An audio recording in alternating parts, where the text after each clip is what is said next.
Hello, this is Ethan, and I'm here to do a deep analysis of your character because I was asked to yesterday. This is for you, Avery. This is going to be your Goliath cleric, who has not been named yet, but as a fill-in, I made your name Brudigar Foolish Aider Gael. It's just a name. I pulled like half of it out of the book. It's whatever. Change it if you want. Disclaimer before we start, this is not going to be a complete analysis explaining to you every single little thing about your character. This is mostly just to explain all the different technical features and in a combat strategy, what your character would be doing. I did Kylie's last night and it was pretty burnt out. This should go a lot smoother either way because your character is a lot simpler than Kylie's. Just 20 simple levels into cleric. But before we get there, I'm going to start talking about what you are, a Goliath.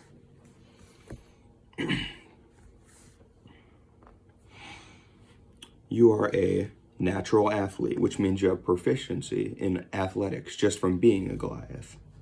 That's good. You have stone's endurance, which means you can focus yourself to occasionally shrug off an injury. When you take damage, you can use your reaction to roll a d12 and add your constitution modifier to the number rolled and reduce the damage by that total. And after that, you can't use it until you finish a short or long rest. That's good. It means at least once each combat, you can just shrug off damage and reduce it by a dice roll plus your cons modifier, which is a 5. So at minimum, you'll be reducing 6 damage, at maximum 17. Doesn't seem like much, but it can be life-saving. Next thing on here, powerful build. You count as one size larger when determining your carrying capacity and the weight that you can push, drag, or lift. That's good because you're pretty much going to be our resident big guy.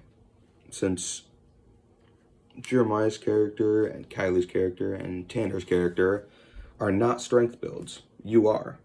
You're going to be our big guy. You can push stuff around. You'll be able to carry stuff a lot easier. Good stuff. And that pretty much wraps up Goliath. Doesn't seem like much, but trust me, all this stuff is going to really help you in a strength build. Now, to move on to your actual class details. You're cleric. Ooh, fun fact. Your character has the highest hit points out of all the characters as of now. You have 227 hit points, which is pretty dummy. So good stuff.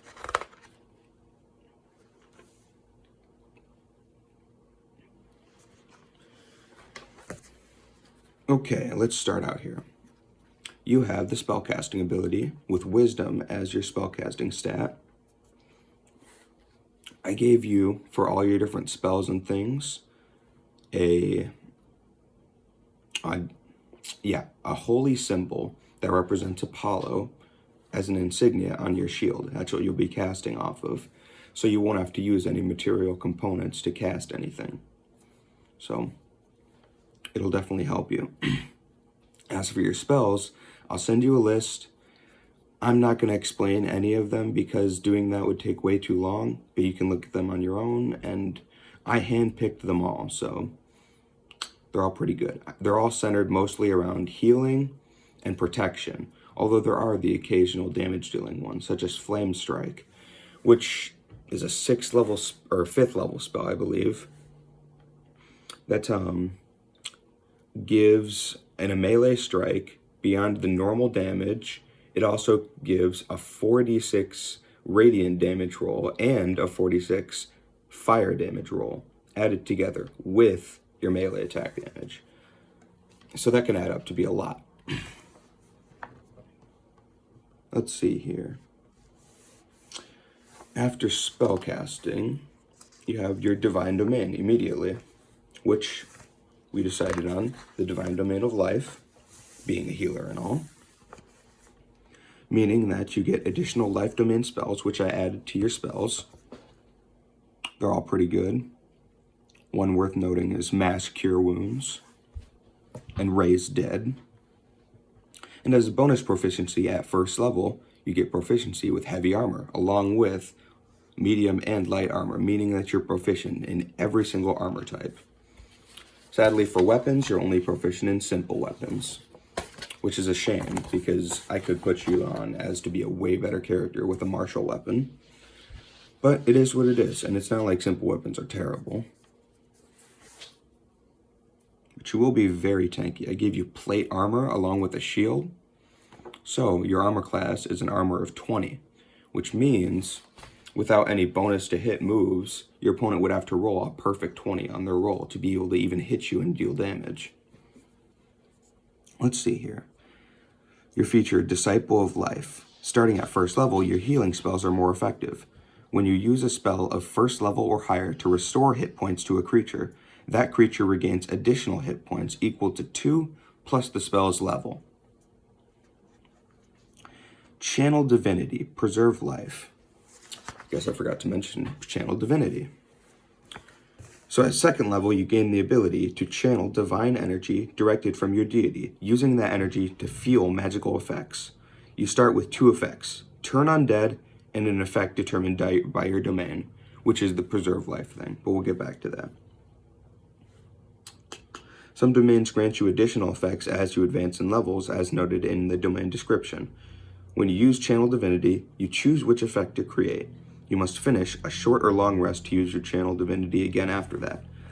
Some require saving throws. When you use such effects in this class, the DC equals your Cleric save spell DC, which would be 19 for you. I don't know if we'll use that. Beginning at 6th level, you can use your Channel Divinity twice, and beginning at 18th, you can use it 3 times between rests, meaning, as a level 20 Cleric, you can use it 3 times before having to rest. Now, the one that every single Cleric gets is called Turn Undead. As an action, you present your holy symbol and speak a prayer, censoring the undead. That would be your shield, with the insignia. Each undead that can see or hear you within 30 feet must make a wisdom saving throw, and if that creature fails, it is turned for 1 minute or until it takes damage. A turned creature must spend its turns trying to move as far away from you as it can, and it can't move to a space within 30 feet of you. It also can't take reactions. For its action, it can use only the dash action or trying to escape from an effect that prevents it from moving. If there's nowhere to move, the creature can use the dodge action. That's really heavily oriented towards the undead, which isn't terrible, especially with the undead, but you're most likely going to be always wanting to use your Channel Divinity on something else. Although at 5th level, the Channel Divinity Turn Undead becomes Destroy Undead, which means when the undead fails its saving throw, it's instantly destroyed if its challenge rating is at or below a certain threshold, which would be 4 or lower. So that means you can deal a lot of damage to some undead. Some weak undead, that is. Now, I guess I better just keep going in the vanilla Cleric stuff. You get the feature called Divine Intervention, which this one is the real heavy hitter for a Cleric, which you probably learned about at least a little bit. Beginning at 10th level, you can call on your deity to intervene on your behalf when your need is great. Employing your deity's aid requires you to use an action. Describe the assistance you seek, and roll a percentile die. If you roll a number equal to or lower than your Cleric level, your deity intervenes. The DM chooses the nature of the intervention. The effect of any Cleric spell or Cleric domain spell would be appropriate. If your deity intervenes, you can't use this feature again for 7 days. Otherwise, you can use it again after you finish a long rest. And at 20th level, that doesn't even matter because it just succeeds automatically. No roll required. And at level 20, that means you can just pray to your god and he'll just hop in and save you or help you in anything, which is amazing. Now, back to what I was talking about a while ago. Channel Divinity, Preserve Life. Starting at 2nd level, you can use your Channel Divinity to heal the badly injured.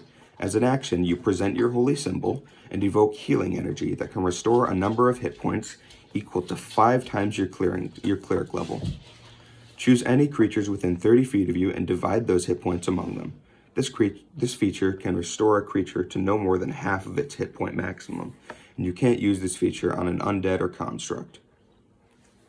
As a level 20, that means you can heal 100 hit points worth of damage divided up against as many creatures as you'd like, which is really good. And that's not even using a spell slot or anything. That's just using your channel divinity.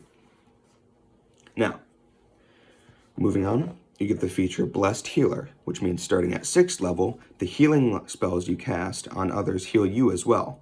And while you cast a spell of 1st level or higher that restores hit points to a creature other than you regain hit points equal to 2 plus the spell's level. It's not that much, but it might mean a lot to you, especially if you're spending most of your turns healing your allies. Works out, because it just helps you out too. And you'll be on the front lines as one of our biggest, tankiest people in this campaign that we're doing. Now, Divine Strike. Starting at 8th level, you gain the ability to infuse your weapon strikes with divine energy. On each of your turns, when you hit a creature with a weapon attack, you can cause the attack to deal an extra 1d8 damage to the target.